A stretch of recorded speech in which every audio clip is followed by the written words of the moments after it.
All right, so no matter what script I put in from whatever channel I happen to be put onto my main page when I wake up in the morning on YouTube, ChatGPT seems to write the exact same story, regardless. I did this with about one, two, three, four, five, six, seven different articles that I tried to take the transcript so I could write my own material from it. But ChatGPT doesn't seem to be moving past a certain part of it. And the fact is that Gen Z is not going to make it in a system that's not set up for them. So we have very strict corporate rules in America. The 5 day work week is an absolute must. Full in office work, for some reason they think that that makes you more productive, and I'll tell you this, it doesn't. It makes you more resentful, makes you more angry, and it makes you more uncomfortable because now you have to spend a larger portion of your day basically in service to evil corp because you have to commute, you have to get ready, and that makes a lot of people very angry. And every day I hear more and more about the return to work mandate. And yesterday I had one of the school presidents from another state call me up. She's being very secretive on the phone. She's like, I noticed that the one of the executives, a little light that you have on your messenger has been gray for a long time. And then she's like, "What's going on with that?" It's like, "Why is that executive not? Why is his little badge color not turning green like everyone else's? Normally, when your badge stays gray, especially gray with an X, it means that you no longer work there. But they don't make those announcements. You could be talking to someone, and suddenly their icon goes gray with an X in it, and they no longer work there. In fact, that's how one of the academic executives got taken out a few months ago. He was literally talking to the marketing department. Marketing called the technology department and asked, "Hey, I can't talk to this person." And the response was, "That person doesn't work here anymore." She also asked me about some people, some executives that work in the money department. And when I looked, they also had the gray X. So everyone around you is completely aware that people are disappearing in real time, which makes the regular workers nervous. And when young people come into an environment where they're seeing people around them disappearing just randomly, they know that this isn't a place that has job security, which puts them on high alert. Because if you're working in a world right now where you're living paycheck to paycheck, not getting your next paycheck is a detrimental to your mental health, to your financial health, to everything, because we may not like this, but everything in our life depends on Evil Corp. Your status, where you live, the car you drive, the people you're around, your status is directly determined by where you land on the Evil Corp menu. Land too low, and you're going to constantly be put on the radar for termination. Land too high, you have a little bit more job security, but they're going to expect you to work 70 to 100 hours per week. And that's to me not worth it. When when going to sleep means you're thinking about work, at that point work has gotten too far into your person and is not worth it. You shouldn't do that to yourself. But with that said, let me read you guys before I go down three talking points here, because I want you guys to hear this because it's almost eerie that it writes these things. And I've written this from three different perspectives, and this is the one that I found to be the most unsettling. Let's start with the opportunities we've handed them: endless unpaid internships, entry level jobs that demand 5 years of experience, and salaries that wouldn't even cover their rent. It's like we're dangling a carrot in front of them, but the stick just keeps getting longer. And don't forget the delightful obstacle course we've created: online applications, psychometric test, video presentations, group exercises. Oh, it's so welcoming. I mean, who wouldn't want to jump through 100 hoops for a job that pays nothing? That's really what it comes to. I've had jobs where you're interviewing 3 times, and at the end of it, they decide that they're not going to hire anyone in that pool. And let's talk about those pennies, shall we? Student debt, astronomical rents, groceries that cost more than my Chanel handbag. We're asking them to hustle for survival, not success. Who wouldn't be delusioned by this? Oh, excuse me, disillusioned by this. That's the real issue right there, the hustle for survival. You're not going to succeed if you don't have a job that pays you well. It's just not possible. I was watching The Epic Economist yesterday, and they were talking about super high rents yet again in 2025, which frightened me. And I'm going to actually go talk to the leasing office today to figure out why my rent's gone up by $700 in just 4 years. It literally just keeps going up and up and up. And I don't know why that is, other than it just doesn't want to go down to normal. But moving on, you can't blame Gen Z for saying no thanks, I'll pass. They've realized something most of us never dare to question. Why run a race you're never going to win? And this is something that I think us older generations, we just accepted it because we saw our parents running the race. Like when you see your parent who's a minimum wage worker that cleans toilets for a living, and she's making it, right? No great education, doesn't speak the language, works very hard, 6 to 7 days a week. She had a house and cars. She had a savings. She could go on vacations. And now you're talking about the high middle class unable to afford vacations. Something's not right here. Something's looking at this system from a very young person's perspective. Let's say you're graduating from college. Oh my gosh, I can't believe it. Getting close to, let's see, it's getting close to 7 years since I graduated from college. So this time of the year reminds me of those moments where you're in school and then suddenly you're out of school and you will never go back to school again. It's a departure from university to real life that was one of the hardest things I've ever had to do. But you're going to have, just from the university down the street, you're going to have at least 10 to 20 more thousand students who are going to graduate this semester. They're going to come out here and they're going to get on the same program, the same website that you've been looking for work for the last 6 months. They're going to come out here, they're going to get on Indeed, and they're going to get on whatever, Handshake, which is the university's program for helping students find jobs. Handshake is just full of sales jobs, entry level sales jobs, jobs that they didn't need to go to school for, but they would prefer to have college graduates because guess what?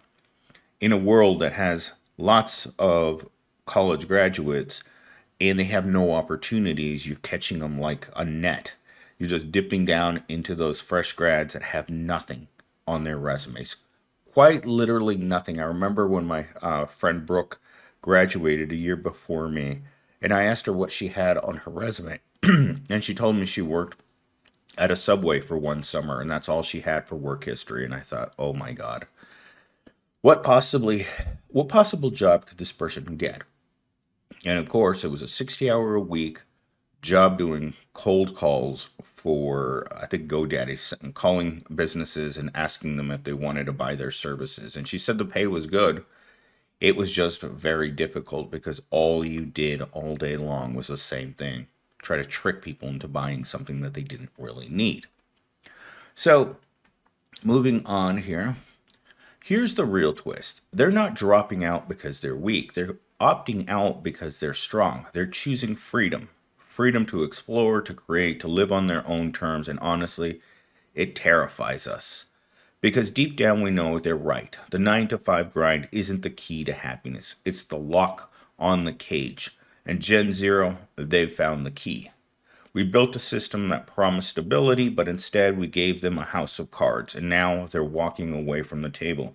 Can you blame them? The game's rigged. They're too smart to play. So, what happens next?